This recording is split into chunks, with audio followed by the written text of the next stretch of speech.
And we are now, we are now on Facebook.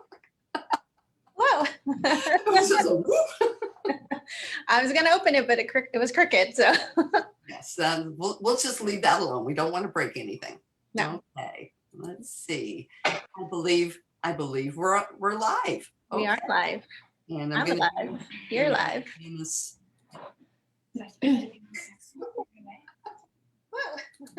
Okay, there we are. Hi, everybody. Hello. Well, I'm so happy that we're all here today. And look, I have my lovely birthday flowers are still here. Still continuing. Hey, on Facebook, somebody just popped on. So, Lori, where are you? You're not in your normal spot. And who is this person with us? That looks just like you. Well, good morning, everybody. So yes, I'm not in my usual work from home office. I am out in the world traveling. I am on a business trip. And I am in a wonderful town that reminds me of my friend Jeff, because we are in Campbell, California. So, hey, Jeff, we are, I don't know, about 20 or 30 minutes from San Jose. And so I'm up here with this lovely, remarkable woman who is actually sitting right next to me, but she's on her own computer. And we're up here on a business trip. So I would like to introduce to the world my fabulous daughter, Stephanie. Stephanie is up here on a business trip. She works for a commercial real estate company, and they're moving offices. So she's in charge of all of the logistics of moving everything and cleaning out the office. And she invited me on this road trip with her. So we got to spend some quality time. And this is the first time in a year I've stayed in a hotel. And I will give a shout out. I will give a shout out to DoubleTree, and theirs is like DoubleTree by Hilton. DoubleTree by Hilton. It's funny when you two talk. We have a lot of the same mannerisms. They have a lot of cool, like, little stickers on the door that says "sanitized for your protection," and so on the door they put it, when you go in the front room, but there's like things on the remote control that tells you it's been cleaned, and stickers in the bathroom, and we're just going on good faith that they are actually cleaned and not just reusing the stickers and stuff.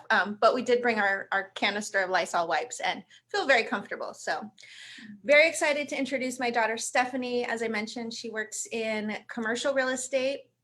I'm going to let her introduce herself and her company, but I just want to put it out there. She's not licensed, but she's working on that. So I will turn it over to my lovely, remarkable daughter, Stephanie. Hello, everybody. Uh-oh. There we go. Logistical problems when they're in the same room. I can't hear her. Okay. Hear me? I can hear you. Can you hear me now? Yes. Okay, I feel like I'm on a Verizon connection. Maybe just turn it down. Okay. You guys know me. I always have to. Well, this is kind of like our first foray when we did House as a simulcast. And that was interesting. It takes a little bit. And, we got really cool people here, so they understand, we're not professional production teams. But surprisingly, through COVID, I've only had to do a Zoom call maybe 4 or 5 times, thank the gods, because it's exhausting. And I'm that person that's just like, okay, thanks for the meeting, bye. But anyway, so yeah, hi, everybody. My name's Stephanie Ayers. So I work for a company called SRS Real Estate Partners. I am the senior operations coordinator for a couple of our offices, probably actually about half the company at this rate, as in terms of how many brokers I support. But basically the company is a commercial real estate company.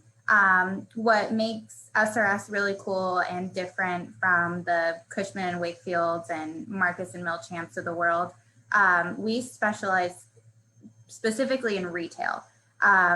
every so often we'll dabble into a land sale or a residential sale or an office space, but 99.9% of it is retail, which has been really fun. It's fun to go shopping and see our signs, out at shopping centers I go to, know what cool tenants are coming into the spaces, know when a new restaurant's coming out, things like that.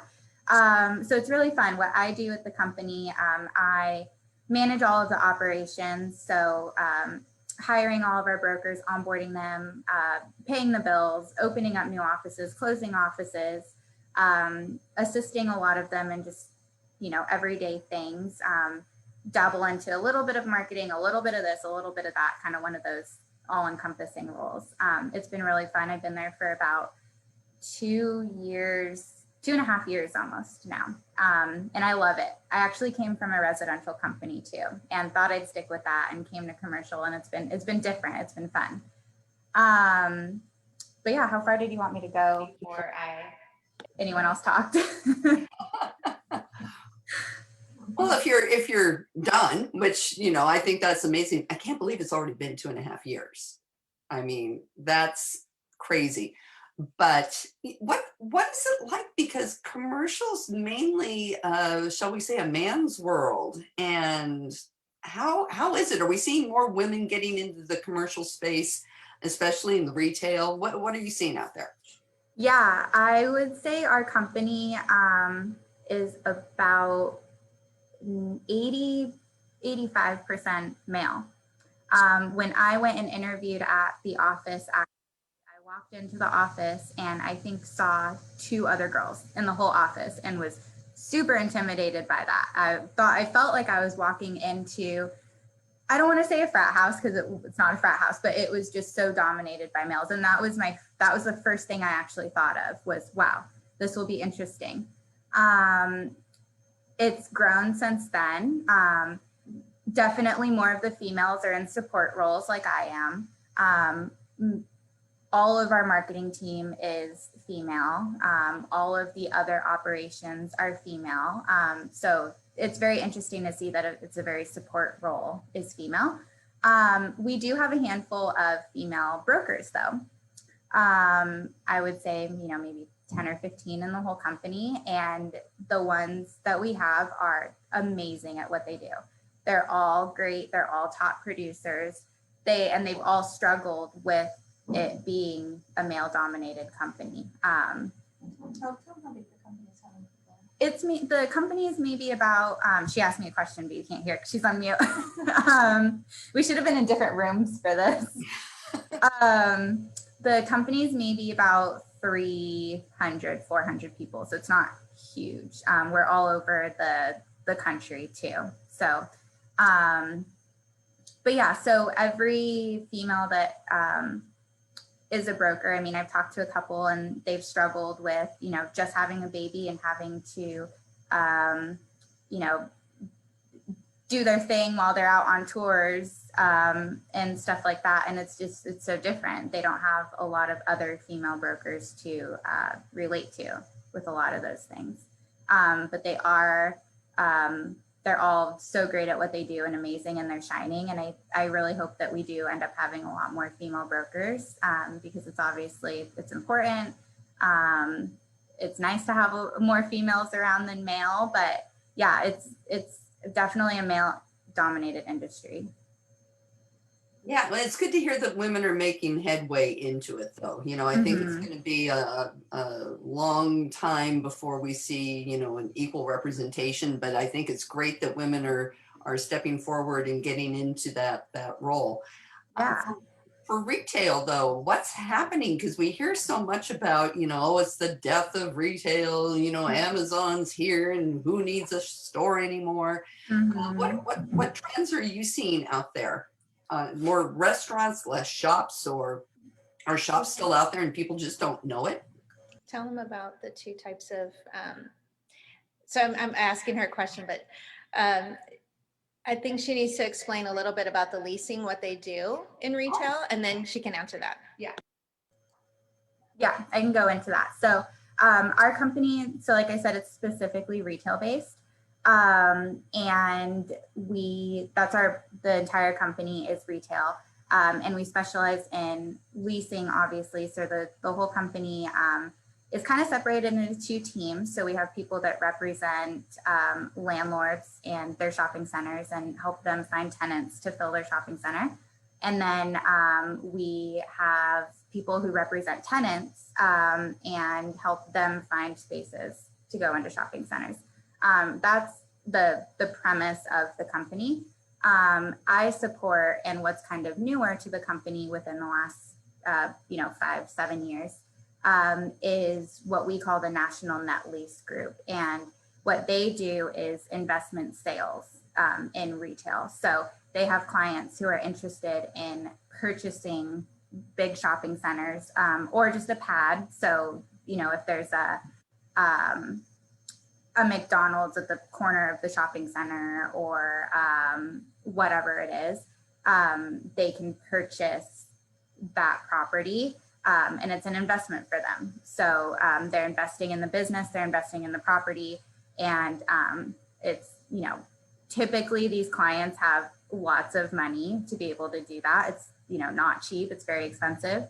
And it's good passive income for them. And a lot of that, they also do 1031 exchanges and all of that mumbo jumbo.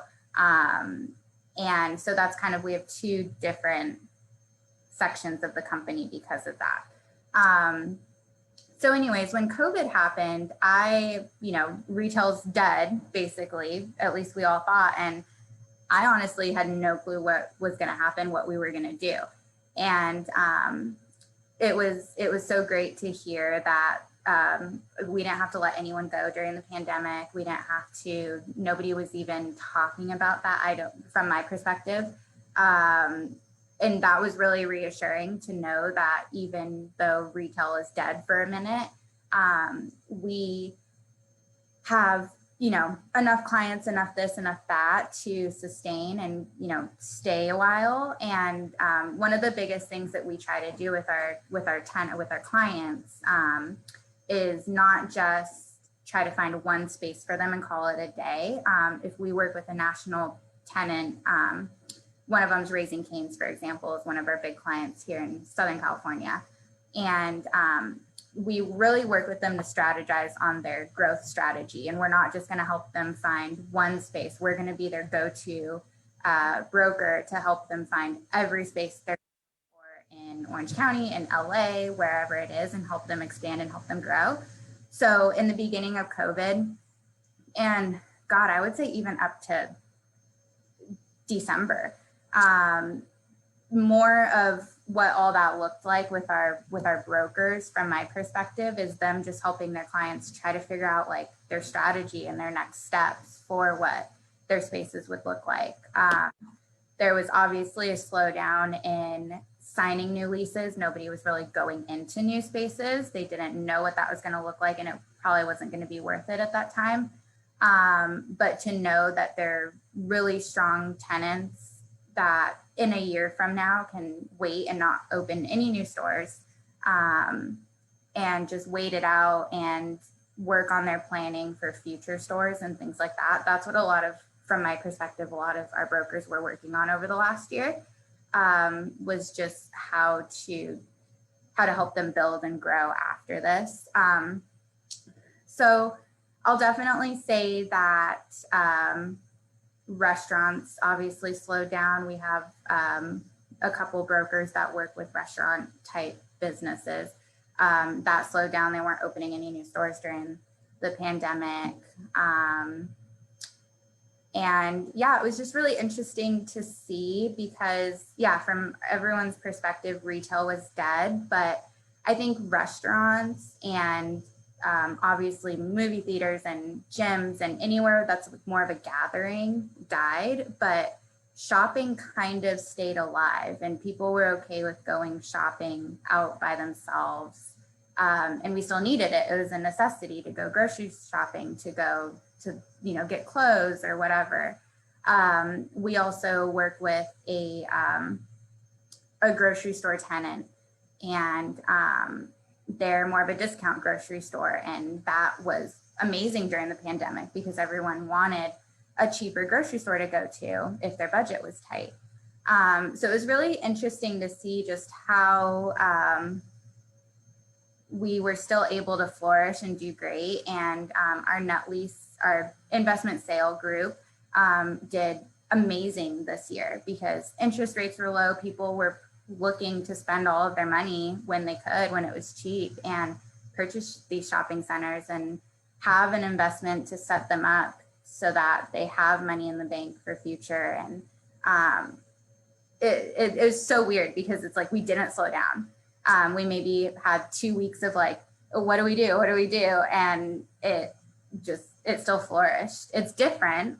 I'm not seeing our brokers going out on tours like they would and go take clients around. And, we're obviously not going to events and meetings and things like that we would have, but we adapted to Zoom and, just sending them information on an email and, doing that sort of thing. And so that has changed. And it seems to kind of be coming back a little bit. I've seen some brokers that are taking touring to look for space, and it's kind of slowly coming back a little bit from that perspective. Well, and it's interesting because your mom's wearing a t-shirt that says, what does it say, Lori? Show us your t-shirt. This is specific. This is a specific plug for our hometown and where our office is, Rancho Santa Margarita. And I've noticed it's really kind of interesting because in the commercial space, the retail space, I should clarify, we've had in the past month 2 new restaurants open up, which I thought was incredible for coming out of COVID, where everybody's like, oh, all of the restaurants they're all closed and they're not coming back. But we got new ones opening up. Mm-hmm. Is that are we seeing more people starting restaurants? Are there, is the vacancy rate greater or actually less? Because I'm seeing things fill up in town, at least in our town. Yeah, and we actually have quite a few shopping center listings in Rancho Santa Margarita. Every time my mom drives by one, she's like, oh, I saw one. Oh, I saw one. So that, and I personally can't speak to how much vacancy and how much is out there. I just don't see that personally from what I do.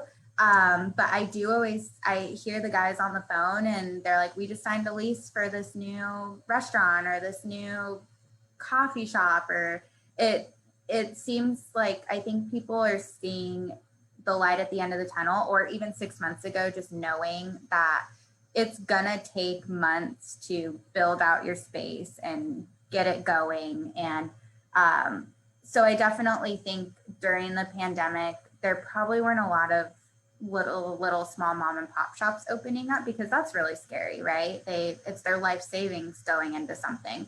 I think it was probably more well-known chains or people that just had more financial backing going into spaces. But yeah, I mean, I think there's been a lot of new stuff opening up too. So it's such a different perspective to hear. You hear all these things that retail's dead, restaurants are dead, this and that, but kind of truly it's still kind of flourishing. Oh. Lori wants to say something.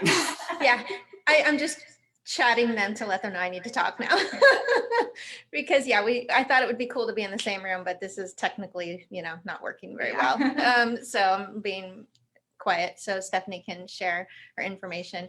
When we were chatting about this conversation, I was extremely impressed because if we all think back to when we got our license, we didn't really study commercial. I mean, there was a note here, a note there, but we really didn't talk about it. So to listen to this side of the real estate business, the commercial side, the retail side, I'm finding it very fascinating, and I'm very impressed with my daughter's knowledge and how much she knows about it. So I'm feeling really educated through our conversations. One thing that we were talking about yesterday was, what do the shopping center owners look for in the tenants? And this was pretty interesting to know that it's kind of strategic. So I'd kind of like her to talk about that too.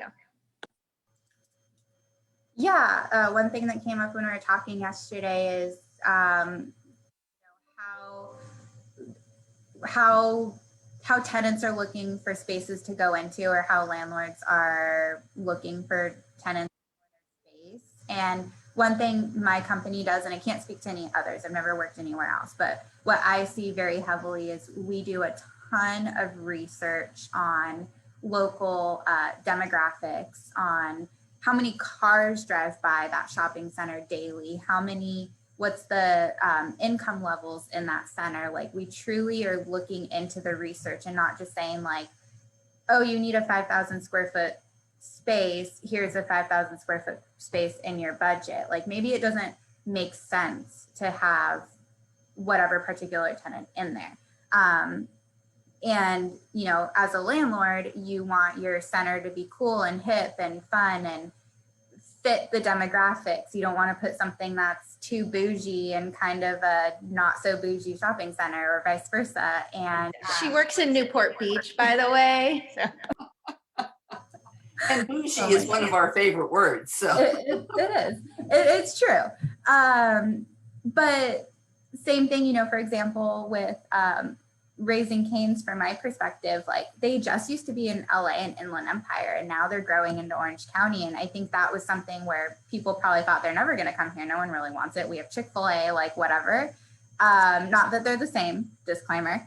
But you know, it's just interesting to see that, like, after some research, seeing like, okay, people in this area would like that Raising Cane's, or there is enough traffic to have a drive-through right here that makes sense. And so really strategically looking at like what makes sense. And for landlords, you know, you want a tenant that is going to do good in your center, but you also want a new tenant that's also, I'm going to go to that, you know, ice cream shop, but then I'm going to go to the grocery store that's next to it, and I'm going to go to the furniture store that's in that same shopping center. Like, how amazing is it when you can get all of your errands done in one shopping center? Like, that happened to me on Saturday, actually, and I was like, whew, hallelujah. Like, this is amazing.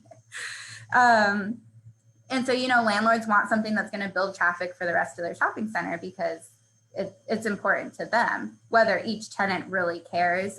But I think each tenant kind of does too. You know, they want what we call an anchor tenant. You know, it's amazing if you have a Target in the shopping center, because you're going to have people go there no matter what. And hopefully they'll stop by your ice cream shop too, or whatever. And so, yeah, that kind of, and one thing to also note is we specifically, not as much, don't really dabble into inside malls.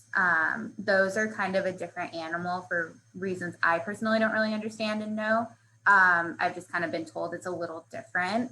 And so we primarily focus on outside shopping centers, you know, a promenade or whatever type place. For some reason, someone else knows better than I do. Malls are just a little different to work with. And that was also one thing that really worked in our favor, right? Because malls died, inside malls died.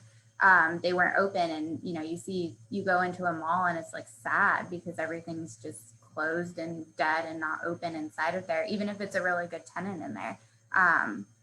People just didn't want to go inside. And so I think that really worked in our favor, that everything we do is kind of outside and, you know, just not inside. yeah, because they're more of like the neighborhood centers that your company works with. So it's not like you're going to the big, huge, even a big, huge outdoor mall. You're still, you know, more of the neighborhood. This is where you're going to, you know, go have lunch, then go to Target and grab your ice cream or your crumble cookies, which is another wonderful thing. Rancho Santa Margarita that opened up. Yes. Yeah. I'm glad that I don't eat too much of that, because I'd be in trouble. I'd be living there like every week when they rotate the cookies. They're so good. But, you know, and they opened and they flourished, you know, during this time. So it is really kind of interesting. In fact, Barbara put in the comments that she showed a commercial space in Corona Saturday to a past client who started a Facebook show over the pandemic selling chic clothing and accessories. She's grossing $30,000 to $40,000 a month working from home, but now has 4 employees and needs more space. You know, and I was checking out a center, just eyeballing some locations, and I went past this place that had succulents all over the place. I'm like, well, this is kind of a weird thing. And so I just went in and I'm like, well, so what you got going on here? And the gal's like, well, we started doing, a show on Facebook Live about, caring for succulents and, doing it where you could buy it online. And we just decided we needed a place for foot traffic. The people want to come in, hold classes when we can do it on how to plant these things. And it's like, wow, I wonder how much we're going to see that kind of stuff take off. Such a shift in shopping and hobby patterns, but now it's going to carry over. I mean, I think that's really cool. Like that? Yeah, and maybe more like pop-up type stores too, like something like that. It's more of like a pop-up. There's actually a plant pop-up shop here in the shopping center we went to dinner last night. I don't know if you noticed that, but I thought that was cool. And yeah, I think just from not necessarily anything I've learned from work, but just seeing and stuff, like, I think there was a perspective that like brick and mortar stores were like so old school, but then I also think that people realized how much we need them too. Like, we need to be able to go into a store, like it's kind of like a community. I think a lot of people probably pre-pandemic thought, I don't need a store, I can just do it all online. And during the pandemic, like, yeah, I need it all online. But then I think there's still a sense of people wanting to go into a physical store. There's just something so different about it. I mean, me personally, I can buy all my makeup online, and I probably do 50% of the time, but the other half, like, I just want to go into the store and browse everything else I can look for, And if I purchase it online, I'm probably not gonna buy anything else than the 3 items I need and call it a day. So yeah, it's just, I don't think there's any like rhyme or reason or, particular trend. I think it's been kind of a little all over the place. It's just interesting to see people's habits and behaviors and the types of places they want to go to and they don't want to go to. Like, I've been totally okay personally going to Target, but I didn't really want to get on a plane and come up here to San Jose. Like, some other people are okay with getting on a plane now. And yeah, it's interesting. Yeah, we have a lot of shifting habits, and it's going to be really interesting, I would say, the next 6 months to a year to see what it is. I think we're going to be craving community again. And I think, the little succulent shop is really kind of ahead of the curve, because they know that people are going to want to gather. They're going to want to be together again, and to have a shop and a place as a gathering spot. Realizing that now and getting ahead of things, I think that those people are super, super smart. You mentioned pop-ups, and I've seen in a couple of centers, like the retail centers, where they would have a suite where it was available for pop-up. Is that something your company does at all? Not that I've personally seen, but I don't see why we couldn't or wouldn't. I think pop-up shops are super cool. And have a lot of sense of community to them, because they're usually just there for a week or a weekend or a couple of weeks, and kind of make a really big impact when they're there. So I don't know how much we would work with them or whatever, but I think they're a really cool concept. I actually really like it. It's kind of something new and different. Can you elaborate on what a pop-up is for our guest here today? Oh yeah. So I guess a pop-up would be, someone that has, I've seen it where it's kind of a no-name store brand, someone that maybe just has an online clothing store or whatever, and they go into a small little space, a couple 1,000 square foot space or whatever, somewhere in the mall that's available. And they just have they sell their stuff temporarily in a space so that someone can go to. And I've seen it a lot where maybe they're trying to get rid of a lot of their overstock or do like a clearance. I've personally been to a couple where they are they're selling all of their stuff for a very discounted price, and you can, get a bag of clothes for $20 or whatever, however much you can fit in the bag, like different concepts like that. But your succulent one is very cool. And the one we saw here that is just a plant shop was super cool. And I think the sign did say available for pop-up too. And so maybe that's going to be, a new thing, which would be fun and different.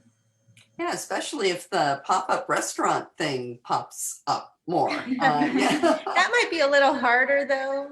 Well, I mean, we heard a lot about it before COVID on all the crazy restaurant shows, because I always like to watch all the crazy restaurant shows. And, they're like, okay, we're going to do, pop up here. And then I'd be looking in, like up in LA, oh, we're going to do pop-up restaurants. Like, how come we don't get any pop-up restaurants in Orange County? I want these. Yeah. Yeah. I mean, the succulent stores are becoming very popular. There's one that I went to, this promenade in San Diego, and that had one, and it did have the outside seating area for classes and just kind of hanging out. I think it's probably easier when it's a product to sell, because you can have just an empty suite, bring in some tables and set up. With restaurants, I mean, you have to be equipped. You have to be equipped completely for a restaurant business. But, it's really cool to listen to some of the different opportunities that are available in commercial and retail that we don't really think about as residential agents. So it's a fun conversation. Exactly. Okay, now let's see. We have one question, but it's not concerning retail. So Karen, we're going to save that. In fact, I think Karen, your question here, which I'm going to go ahead and read it so you guys know. Karen Peterson Trent said, I previewed a property in Placentia yesterday and it said no FHA or VA offers, even though there were no issues with the house. It felt discriminatory on the lending. Thoughts? My thoughts are going to take up an entire episode of this. So, Lori, make a note. We're going to talk FHA and VA offers. We have a lot of things to talk about. We still got to talk about the buyers and them saying, I don't like this place and I'm going to walk away. So yeah, we need to be making a list of all of our topics. But Karen, that's definitely something near and dear to my heart. And we are definitely going to talk about that. So anyhow, so what are you doing up there? Are you guys closing an office, closing deals? What are you doing? There we go. There we go. We are just closing down a smaller office. The lease came to expiration and they're moving into a larger office we have in San Francisco. So not very far from here. Probably cheaper in San Francisco now. Yeah. So the lease just came up to expiration, and with work from home too, especially being so popular now, there's just no need for a secondary smaller location in the same kind of region. I know San Francisco is not super close, but it's close.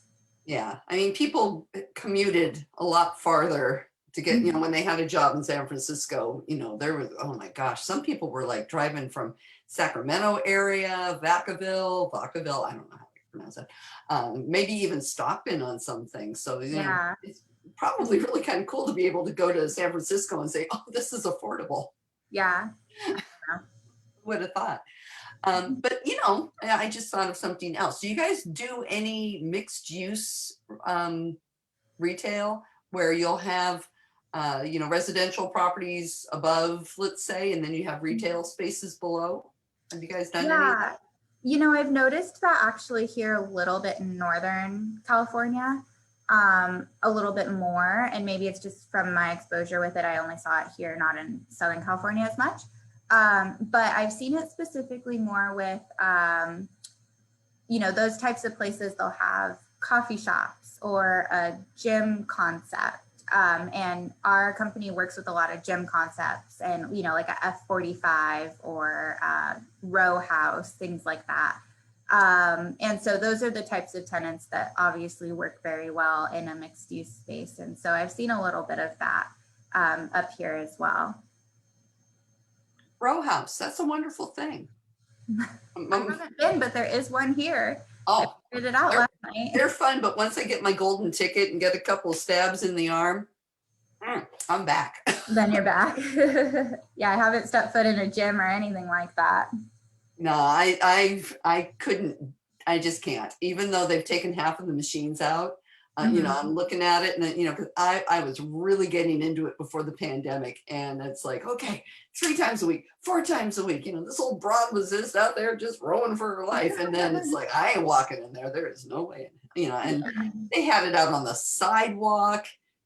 Nobody wants to watch somebody in their late 50s on the sidewalk with allergies who's coughing, so everybody thinks she has COVID anyhow. You know, so I'm like, no, I'm just done. Yeah. Okay.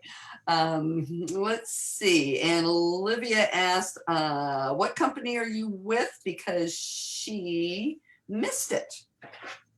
Oh, I work for SRS Real Estate Partners. Okay, I'm going to write that down so I remember. I'll remember the initials, so when I'm driving through the centers, I'll pull a Lori and say, "Oh, that's Stephanie's company." And it's so funny because before she worked there, okay, no more echo. Before she worked there, I hadn't noticed the signs. I mean, and they literally had a space for lease in the shopping center. We would go to lunch and happy hour like once or twice a week in Rancho. And then suddenly she starts working there and I'm like, oh my gosh, they're everywhere. Yeah. So, you know, it's pretty cool that to be able to recognize a company and see the different opportunities. And yeah, she kind of reaches out to me and lets me know, hey, this is coming into town. And so that's neat. That's neat to hear. Well, and one thing that was interesting, I'm just going to kind of segue into like the mall business, you know, because you mentioned that your company doesn't deal with the malls and the death of the malls, which we are basically seeing the death of the malls. And in Orange County alone, we have 2, once were what, you know, kind of premier malls, you know, the Westminster Mall, which was like a big deal when it opened up, and the Laguna Hills Mall, which was kind of the first ones in the area. And both of those have been sold. There's been demolition taking place at the Laguna Hills Mall. I don't drive by the Westminster one very often, so I'm not really sure what kind of state it's in, but they are both slated for redevelopment. And the concepts that they're presenting, I can speak to Laguna Hills Mall. I don't really know what's happening with Westminster other than to know it's the death knell is out. Probably a bulk of it's going to be demoed and they're going to do something with it.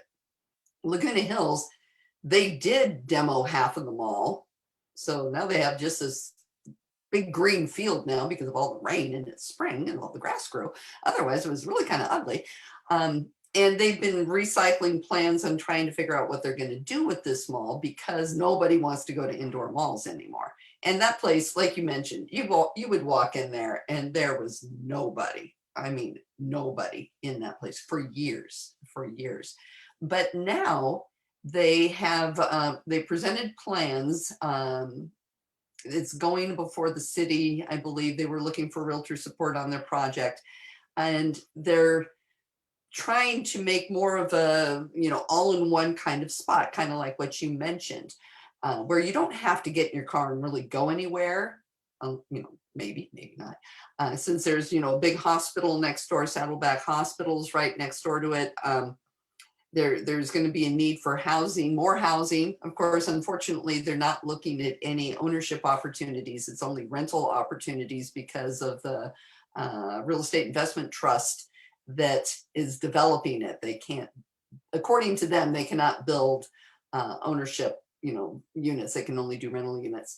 But they're looking at taking that spot, that footprint for that mall, only salvaging, I think, maybe 2 of the original stores. Everything else is going to be gone. They're going to be leaving In-N-Out Burger alone because we all know you don't touch an In-N-Out Burger. King's Fish House is going to stay. But they're looking at 1,500 apartments and some of that on top of retail and then separate retail space.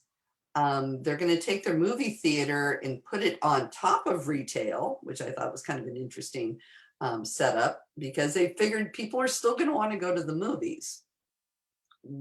which I don't know. Eventually. I mean, there are people that are interested in going to the movies. Yeah. There's a movie coming out Friday that's theaters only, and I'm really kind of disappointed because I wanted to see it, but I am not going to a theater.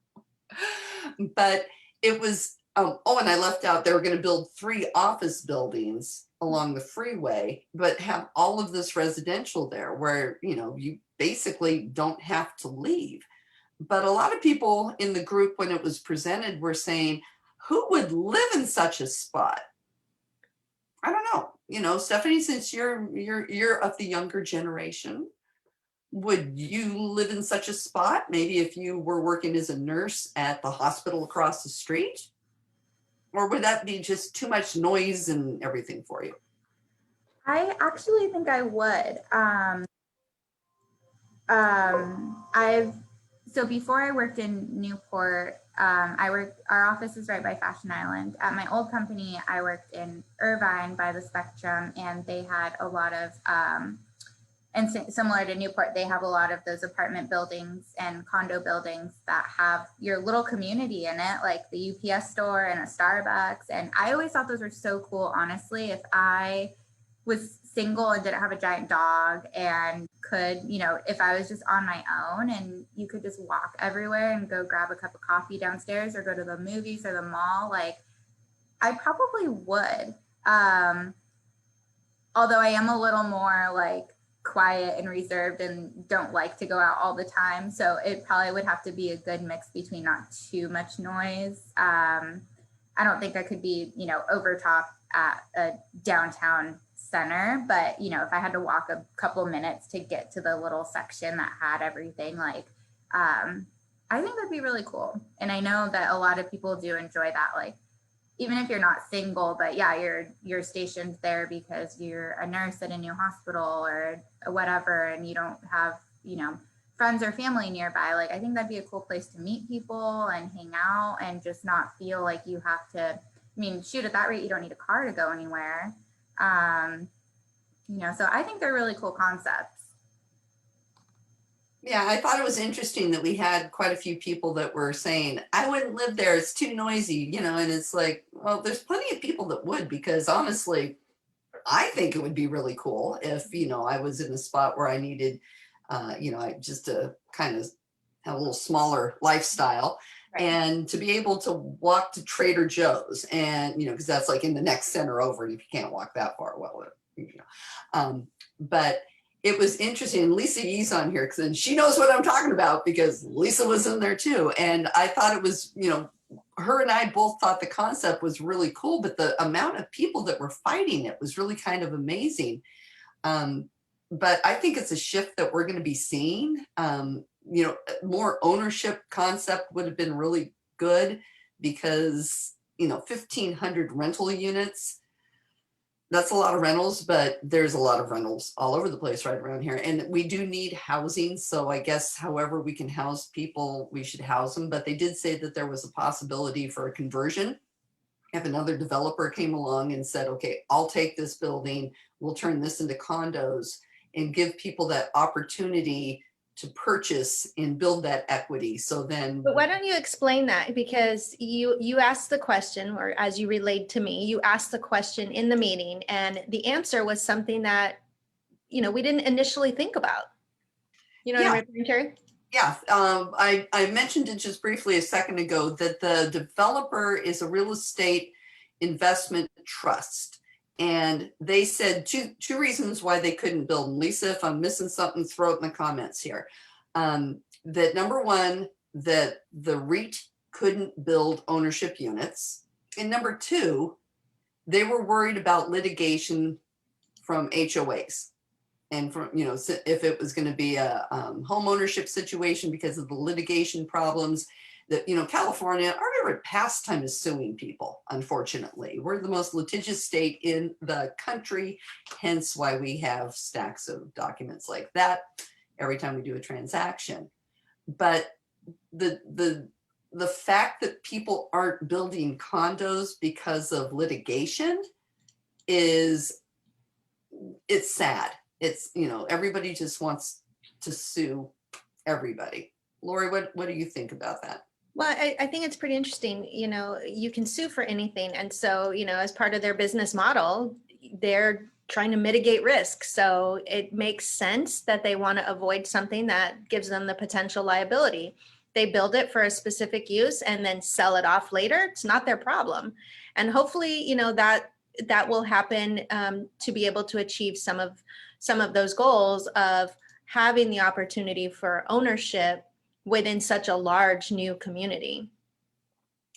And it's important to note that that's just one of the reasons why people can't build easily. You know, people are like, oh, well, we can build our way out of this, you know, for our housing shortage. And no, it doesn't work, especially in California with the CEQA laws that were basically Shanghai, probably is the only term I can come up. The people took something that was supposed to help the environment and then twisted it to say, I don't want something built here because I don't like it. You know, the whole NIMBY syndrome. I've got my home, so I don't want you to have one because your home's going to bother me. Yeah, it's interesting, you know, that's even a thought for people, because I've lived in communities where, you know, on a main boulevard, they've changed rundown medical offices, you know, that were 40, 50 years old, really rundown looking, and had a proposal for townhomes. And I remember my neighbors saying, this is going to bring so much traffic, this is going to bring so much noise, and it's just going to look ugly. Who wants to live on the main boulevard? And you know what? When they break ground and they build those projects and then they're completed, you drive by there and it's like they belonged there all along. Like, you can't even remember. I couldn't even remember what the medical building looked like, what that whole center looked like, because those homes, those townhomes, look like they belonged there all along. And it is kind of frustrating when you think about, oh, we're going to bring in all this traffic. We already have a lot of traffic everywhere.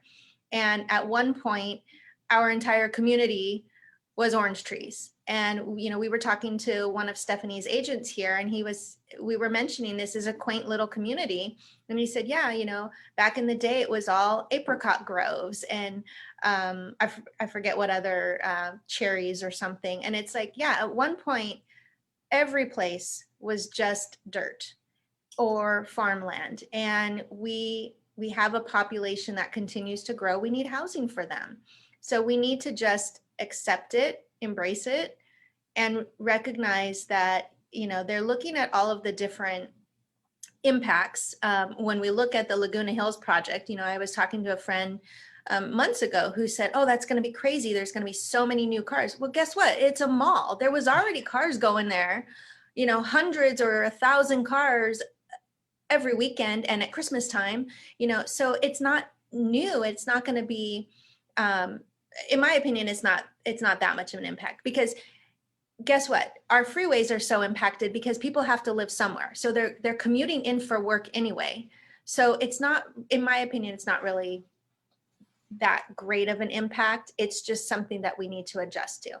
And going back to kind of the mixed use, you know, I would say when I was raising my children, I don't think I would want to live in a place like that. And like Stephanie said, you know, hey, if I was young and you know, didn't have children or animals at the time, that'd be cool. But you know what? I'm there again. I would love to live in a place where I could just walk and go to everything that I normally go to. So I think that even as we go through the different stages in our lives, we kind of look at these things differently. I mean, sure, would I like to go, you know, retire on the lake and not see anybody? Yeah, but I'm not there yet. So, so anyways.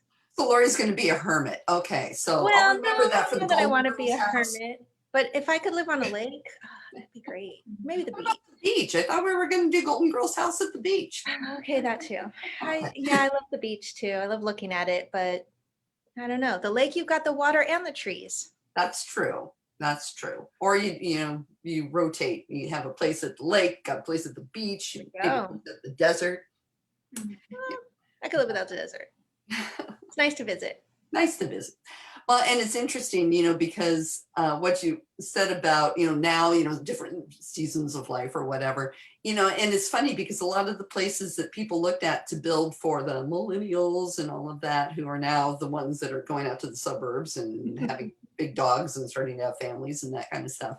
You know, the places that they built for the millennials are really where, you know, a little bit of us, I'm going to call myself a Gen Xer baby boomer border person. I'm not quite one, I'm not quite the other. But you know, I'm looking at this stuff going, dang, I'd be in there on a heartbeat. I don't want to drive my car. Just let me walk to here. Let me walk to dinner. You know, in fact, there's places in Rancho Santa Margarita that I get jealous because, you know, our friend Mary Van Dorn, she can walk from her condo over to the Mexican restaurant or the Blind Pig or, you know, the wonderful sushi place and throw back a couple and walk home, not have to worry about anything. And they can pit stop at the grocery store. And, you know, the walkability factor is huge. And I think that hopefully we're going to see more of that if people will allow this kind of development to take place in spots that are kind of dead at this point and revitalize them. And it would be great, you know, Lisa Yee said, you know, she'd be really interested in it if there was an ownership component. And I agree. I think an ownership component, you know, owning a condominium where you can just hop on the elevator and go downstairs, you know, which takes care of, you know, people with bad knees or whatever, you know, and go out and have dinner. I mean, what's not to like? And I've seen these projects get shot down and shot down and shot down by people thinking it's just going to be too much traffic, too much traffic. And it's like, I'm sorry, the traffic's already here. You just don't care because things are like how they are. Right. Yeah, we were talking about that actually in risk management recently about all the different freeway construction projects going on. And, you know, I was messaging Lisa saying, yeah, our freeways are a shit show. It's true. Like everything is under construction. It's okay. Once in a while, I'll throw out a curse word, but everything's under construction anyway. And so if we are going to be able to have these developments that replace space that's not being utilized or is run down and we can house people, then it's totally worth it. We just need to get over it and we need to let it happen. And, you know, months after it's done, you're going to drive by it and forget that mall was ever there.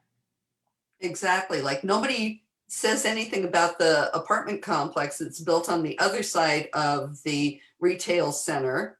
Malls here, retail center, and then there's a apartment building that's mixed use. Downstairs they have like dry cleaners, coffee shop, you know, all kinds of different things, and then they have apartments above it. I didn't hear anybody screaming about that. Maybe, you know, maybe it probably was, but I'm sure somebody was. And I know a lot of city council folk need to kind of get over their fear of residential over retail because they think, oh, well, retail is going to bring all of this, you know, money in. We get all the sales tax revenue. And yeah, you get some, but you also get property tax revenue too. And if you can come up with a development that covers both, you know, what's not to like about that? And the resistance. I know I've talked to, I'm not going to specify cities, I'm not going to specify names, but I've had more than one conversation with city council members where they're like, no, we don't want residential. And it's like, you don't want people to come live in your town and generate the sales? You know, they would hold out for a car dealership versus building a residential product. And you know, the mindset needs to shift because we're gonna brag about our town, but don't dare come live in it. Exactly, unless you're going to give us property or sales tax revenue.